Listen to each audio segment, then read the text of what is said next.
Assalamualaikum warahmatullahi wabarakatuh. Kembali lagi dengan saya Fatia Fauzia. Saya mahasiswi dari STIB Purwakarta, jurusan Manajemen Pagi semester 4. Di sini saya akan mempresentasikan hasil tugas yang ketiga, yaitu ilustrasi pencatatan transaksi menggunakan metode perpetual. Tugas ini untuk memenuhi mata kuliah penganggaran perusahaan, dosen pengampunya Bapak Paujan MS, SEMAKT. Yang pertama ada jurnal transaksi dengan menggunakan metode perpetual. Nah, di sini ada jurnal dengan keterangan tanggal 3 Januari 2015, perusahaan membeli secara kredit bahan baku sebesar 10 juta dan bahan penolong sebesar 500.000. Nah, pada jurnal ini digunakan akun persediaan, yang mana akun persediaannya itu dibagi menjadi dua, yaitu persediaan bahan baku dan persediaan bahan penolong. Persediaan bahan baku dan bahan penolongnya terletak di debit, namun berbeda jumlahnya. Persediaan bahan baku sebesar 10 juta dan persediaan bahan penolong sebesar 500.000. Karena memenuhi secara kredit, maka yang bertambah adalah akun utang usaha, sehingga tercatatlah di kredit sebesar 10.500.000.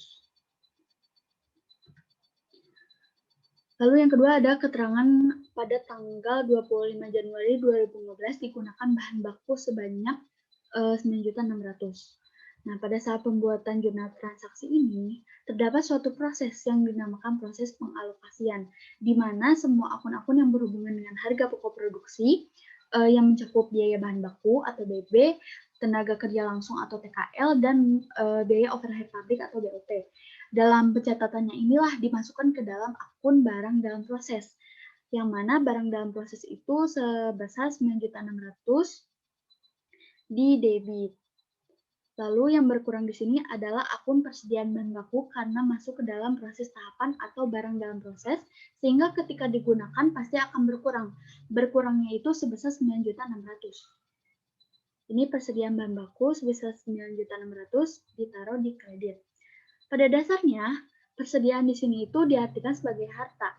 Nah, jika harta tersebut berkurang, pasti berada di kredit. Makanya ini ditaruh di kredit itu karena dia itu sebagai harta.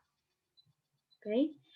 Nah, lalu bagaimana sih contoh proses pengalokasian? Di sini kebetulan ada contoh proses pengalokasian itu sendiri.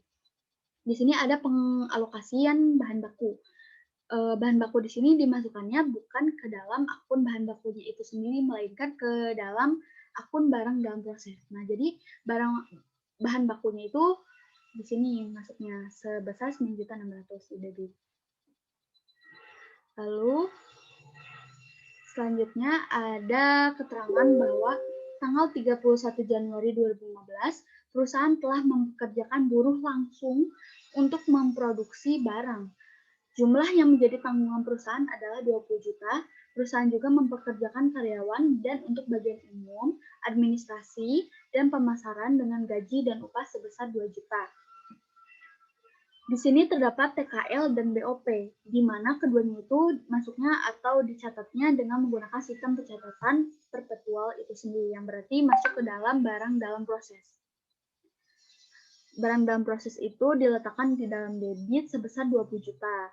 Nah, untuk biaya gaji dan upah tidak terkait harga pokok produksi atau beban pokok produksi, sehingga dicatatnya sebagai akun biaya gaji dan upahnya saja, sebesar 2 juta. Nah, akun BDP dan gaji upah itu otomatis bertambah, sehingga sama-sama berada di debit, keduanya ini di debit, dan itu akan mengurangi akun kas di kredit sebesar 22 juta. Lanjut, di sini ada keterangan pada tanggal 25 Januari 2015 perusahaan membayar listrik dan air sejumlah 13 juta. Listrik dan air merupakan komponen atau bagian dari BOP atau biaya overhead pabrik. Maka harus dicatat dengan pencatatan perpetual ke dalam akun BDP atau barang dalam proses. Di debit sebesar 13 juta. Oleh karena itu, hal tersebut juga akan mengurangi kas di kredit. Ini di kredit sebesar 13 juta. Oke. Lanjut. Di Di sini ada keterangan selama bulan Januari 2015, perusahaan telah mempekerjakan buruh tak langsung.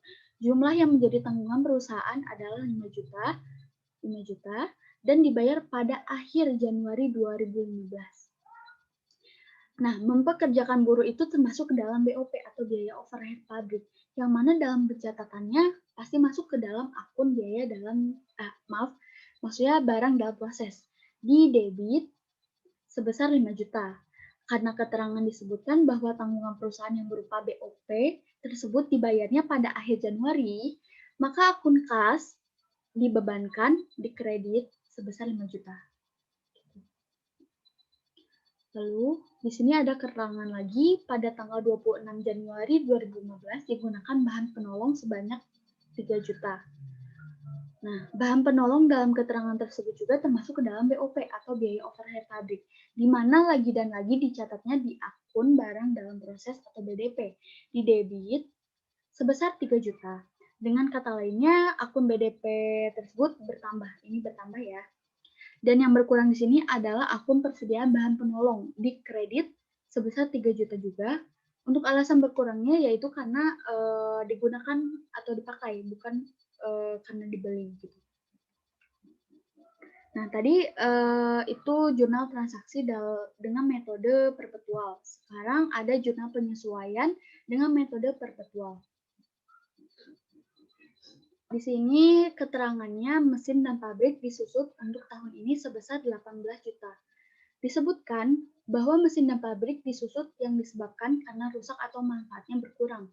Oleh karena itulah, keduanya harus diperlakukan sebagai biaya. Dan karena penyusutan mesin dan pabrik itu termasuk ke dalam BOP, maka dalam pencatatannya pun di barang dalam proses, akun barang dalam proses gitu. Nah, barang dalam prosesnya itu di debit sebesar 18 juta.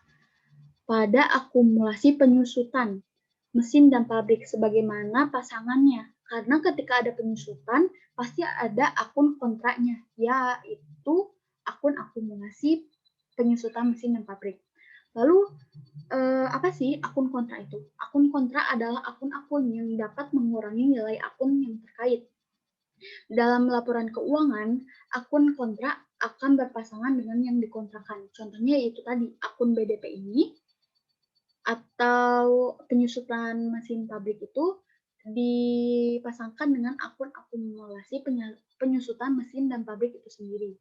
Nah, barang dalam proses ini sebesar 18 juta di debit dan akumulasi penyusutan mesin dan pabriknya di kredit sebesar 18 juta.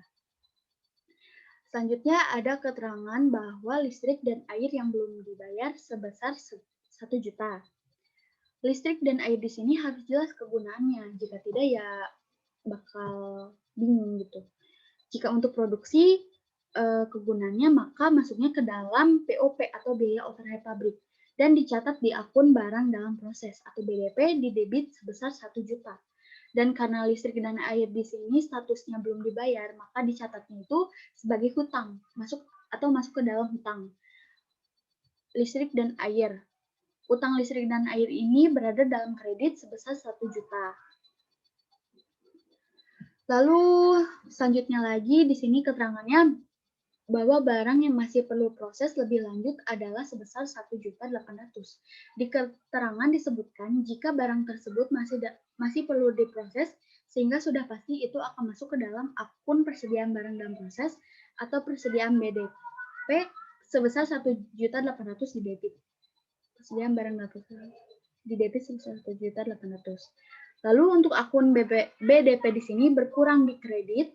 Ini berkurang di kredit dengan nilai yang sama dengan akun persediaan BDP tadi sebesar 1.800.000 juga.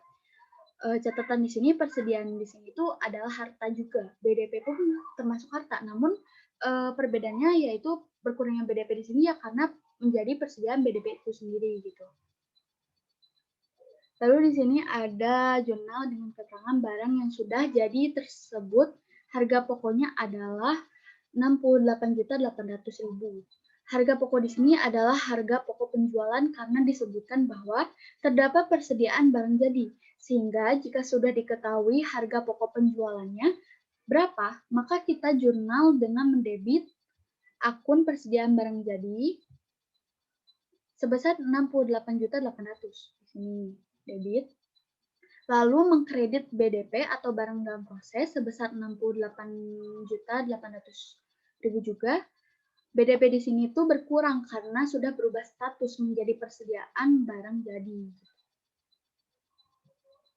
Nah, di sini ada keterangan tanggal 31 Januari 2015 perusahaan menjual barang jadi secara kredit sebesar 200 juta, beban pokok barang yang dijual diketahui sebesar 69.500.000. Nah, di jurnal ini dengan metode atau sistem pencatatan perpetual maka bisa dilihat bahwa terdapat dua pasang akun jurnal. Ini akun jurnal yang pertama dan ini akun jurnal yang kedua. Oke, yang pertama adalah akun piutang usaha berada di debit sebesar 200 juta dan akun penjualan di kredit sebesar 200 juta juga maksudnya. Dan yang kedua ada akun beban pokok penjualan yang berada di debit sebesar 69.500.000 dan akun persediaan barang jadi di kredit sebesar 69.500.000. Nah, dari sistem perpetual setiap terjadinya transaksi penjualan tuh, nah ini transaksi penjualan tuh, maka dengan sendirinya atau dengan otomatisnya kita harus menjurnal juga harga pokok penjualannya atau beban pokok penjualannya sehingga tidak perlu lagi adanya jurnal penyesuaian gitu. Nah, sekian penjelasan dari saya tentang ilustrasi pencatatan transaksi dengan menggunakan metode perpetual. Mohon maaf apabila ada hal yang kurang atau kesalahan yang tidak disengaja. Sekian, wassalamualaikum warahmatullahi wabarakatuh.